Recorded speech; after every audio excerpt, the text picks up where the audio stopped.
Hello बच्चों, cartoon TV में आपका स्वागत है। आइए आपको बहुत ही रोचक कहानी सुनाती हूँ। यदि आप इस चैनल पर नए हो तो इस चैनल को सब्सक्राइब कीजिए। यहाँ रोज नई नई कहानियाँ आती रहती है। जादुई किताब और रहस्यमयी दोस्त।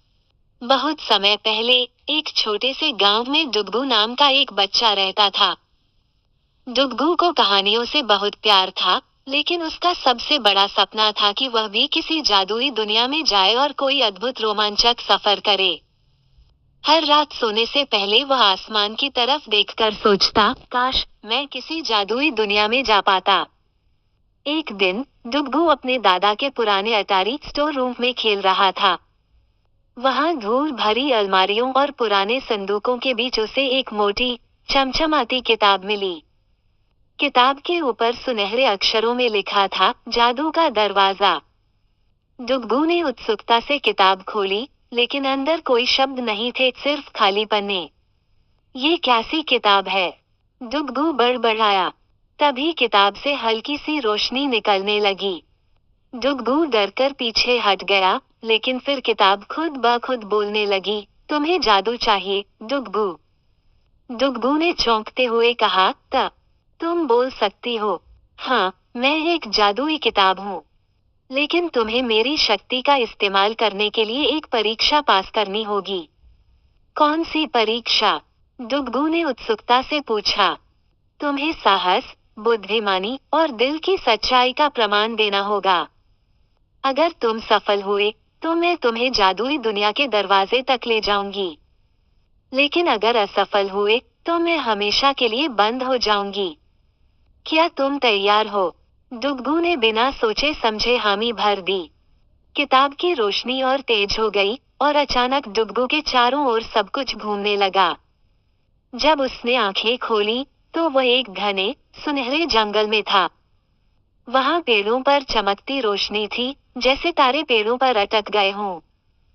जंगल में चलते चलते डुगू की मुलाकात एक छोटे, हरे रंग के जीव से हुई, जिसकी आंखें बड़ी बड़ी थी और सिर पर छोटे से सींग थे।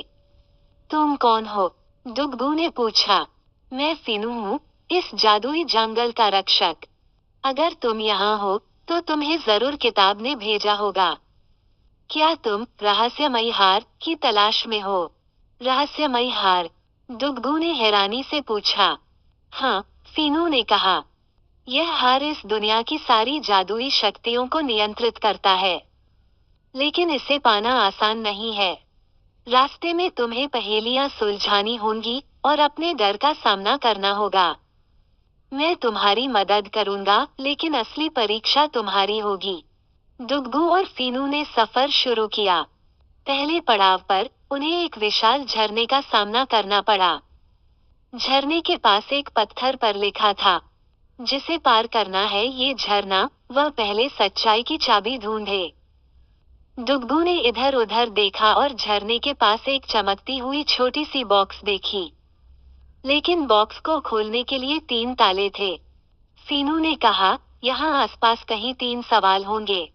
अगर तुमने सही जवाब दिए, तो ताले खुलेंगे। तभी हवा में एक गूंजती आवाज सुनाई दी। पहला सवाल, ऐसा कौन सा शब्द है, जिसे उल्टा पलटा कर पढ़ो, तो वही रहता है? डुगू ने सोचा, और फिर मुस्कुराकर कहा, पलिंद्रोम। जैसे नयन। पहला ताला खुल गया। दूसरी आवाज आई, ऐसी कौन सी चीज है, जो जितनी लेता है, उतना बढ़ती जाती है? डुगू ने थोड़ा समय लिया, फिर जवाब दिया, गड्ढा। दूसरा ताला भी खुल गया।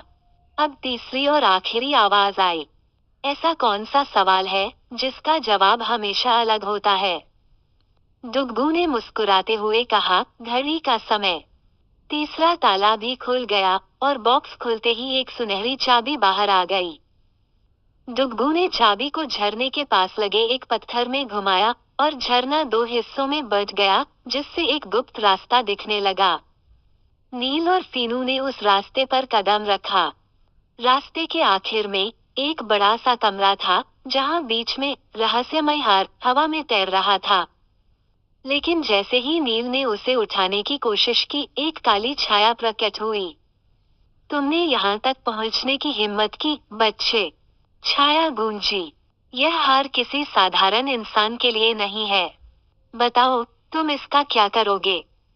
डुगू ने कहा, मैं इसे किसी ताकत के लिए नहीं, बल्कि यह साबित करने के लिए चाहता हूँ कि सच्चाई और साहस के साथ कोई भी किसी भी चुनौती का सामना कर सकता है। छाया हंसी और कहा, तुम्हारा दिल सच्चा है। हार तुम्हारा है। जैसे ही डुगू ने हार को छुआ, वह फिर से अपने गांव के अटारी में था। लेकिन अब उसके हाथ में हार था। जादुई किताब ने कहा, तुमने अपनी परीक्षा पास कर ली है। अब तुम हर चुनौती का सामना कर सकते हो। यह हार तुम्हारे साहस का प्रतीक है। उस दिन से